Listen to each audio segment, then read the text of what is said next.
ദൈവത്തിന്റെ അതിപരിശുദ്ധ നാമം വാഴ്ത്തപ്പെടുമാറാകട്ടെ. നിനവേ നോമ്പ് 2-ാം ദിവസം. അനുതാപവും രൂപാന്തരവും. യോനയുടെ പുസ്തകം 2-ാം അധ്യായം 4-ാം വാക്യം. നോമ്പ് ആഴമായ അനുതാപത്തിന്റെയും രൂപാന്തരത്തിന്റെയും അവസരങ്ങളാണ്. വലിയ നോമ്പിന് 21 ദിവസം മുൻപ് സഭ നിനവേ നോമ്പ് ആചരിക്കുന്നു. യോന പ്രവാചകന്റെ പ്രസംഗത്തിലൂടെ അനുതപിച്ച ദൈവസന്നിധിയിൽ വന്ന നിനവേക്കാരെ ദൈവം കരുണ ചെയ്ത് വിടുവിച്ചതിനെ അനുസ്മരിക്കുന്നതാണ് നിനവേ നോമ്പ്. ദൈവനിയോഗത്തിന്റെ ലക്ഷ്യപ്രാപ്തിയിലേക്ക് സഞ്ചരിക്കേണ്ട യോന മുൻവിധിയോടെ ദിശ മാറി സഞ്ചരിക്കുന്നു. പ്രപഞ്ചം മുഴുവൻ ദൈവകൽപ്പന അനുസരിക്കുവാൻ തയ്യാറാകുമ്പോഴും തന്റെ ദൗത്യത്തിന്റെ ഗൗരവം മനസ്സിലാക്കാതെ മറുതലിക്കുന്ന യോനയെ ദൈവം വിട്ടുകളയുന്നില്ല. യോനയെ വിഴുങ്ങുവാനും പിന്നീട് ഛർദ്ദിക്കുവാനും ദൈവം ആജ്ഞാപിക്കുമ്പോൾ മത്സ്യം അത് പൂർണ്ണമായി അനുസരിക്കുന്നു.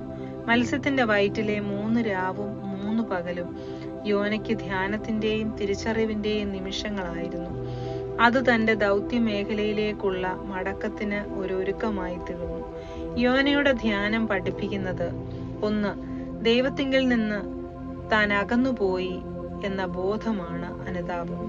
Repentance is the realization that one is alienated from God.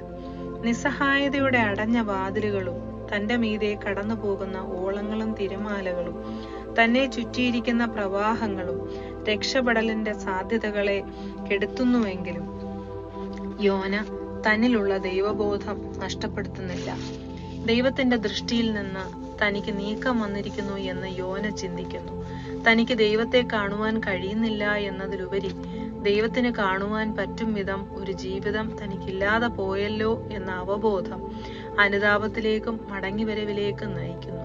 താൻ എവിടെയാണ് എന്നും എവിടെയായിരിക്കേണ്ടതാണ് എന്നും സ്വന്തം ചിന്തകൾക്ക് മാത്രം പ്രാധാന്യം കൊടുത്ത് സഞ്ചരിച്ച തനിക്ക് ദൈവത്തിന്റെ സ്വപ്നം സാക്ഷാത്കരിക്കുവാൻ സാധിക്കാതെ പോയി എന്നും യോന തിരിച്ചറിയുന്നു.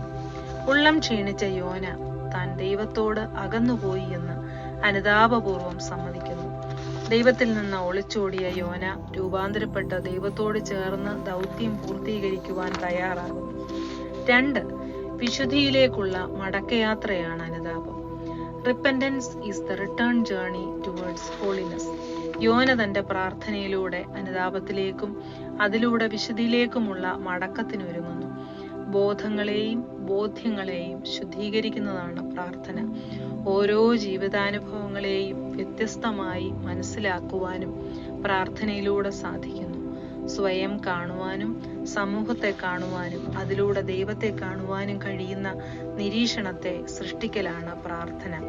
തനിക്ക് ഇനിയും രക്ഷയില്ല എന്ന് ചിന്തിച്ച് നിരാശയിലായ യോനയ്ക്ക് പ്രാർത്ഥനയും ധ്യാനവും രക്ഷ യഹോവയുടെ പക്കൽ നിന്ന് വരുന്നു എന്ന തിരിച്ചറിവ് സൃഷ്ടിക്കുന്നു. തന്റെ പാകപ്പിഴകളും വികലമായ കാഴ്ചപ്പാടുകളും ഉപേക്ഷിച്ച് ദയാലുവായ ദൈവസന്നിധിയിൽ രക്ഷയ്ക്കായി സമർപ്പിക്കുന്നു. പ്രാർത്ഥന നമ്മെ ദൈവിക സ്വഭാവമായ വിശുദ്ധിയിലേക്ക് നയിക്കും. രൂപാന്തരത്തോടെ ദൈവകൃപയോടെ നിയോഗം വീണ്ടും ഏറ്റെടുക്കുന്നു. വനത്തിനുള്ളിലെ ദേവാലയത്തിൽ ഒരു പുരോഹിതൻ താമസിച്ചിരുന്നു. അവിടെ ആരാധിക്കുവാൻ വരുന്ന ഭക്തർക്ക് ഓരോരുത്തർക്കും അവരുടേതായ വഴികളുണ്ട്. ഒരാൾക്കും മറ്റൊരാളുടെ വഴിയിലൂടെ ദേവാലയത്തിൽ പ്രവേശിക്കുവാൻ കഴിയുകയില്ല. ചിലർ പതിവായ ദേവാലയത്തിൽ വന്ന് ആരാധിക്കും. മറ്റു ചിലരാകട്ടെ വല്ലപ്പോഴും മാത്രം എത്തും. എന്നാൽ തീരെ വരാത്ത ചിലരുമുണ്ട്. പുരോഹിതൻ ആരെയും ശാസിക്കാറില്ല. പക്ഷെ ഏറെ വാത്സല്യത്തോടെ അവരുടെ അടുത്ത് ചെന്ന് അവരോട്, കുഞ്ഞെ, നിന്റെ നടപ്പാതയിൽ വല്ലാതെ കാട് വളർന്നിരിക്കുന്നുവല്ലോ എന്ന് പറയും. വിശുദ്ധിയിലേക്കുള്ള നമ്മുടെ സഞ്ചാരപാതകൾ യാത്രയ്ക്ക് അനുയോജ്യമാണോ? എന്തെങ്കിലും തടസ്സങ്ങൾ അവിടെ ഉണ്ടോ എന്ന് വിലയിരുത്താം. ദൈവത്തോടുള്ള ബന്ധത്തിലെ അകൽച്ച തിരിച്ചറിയുക. അനുതാപത്തോടെ ദൈവസന്നിധിയിലെത്താം. രൂപാന്തരപ്പെടാം. ദൗത്യത്തിനായി ഒരുങ്ങാം. ദൈവമേ, മുൻവിധിയോടെ നിയോഗങ്ങളെ ഒഴിവാക്കിയ കുറുവിനെ ക്ഷമിച്ച് രൂപാന്തരത്തോടെ ദൗത്യങ്ങൾ പൂർത്തീകരിക്കുവാൻ ഞങ്ങളെ സഹായിക്കണമേ. ആമേൻ.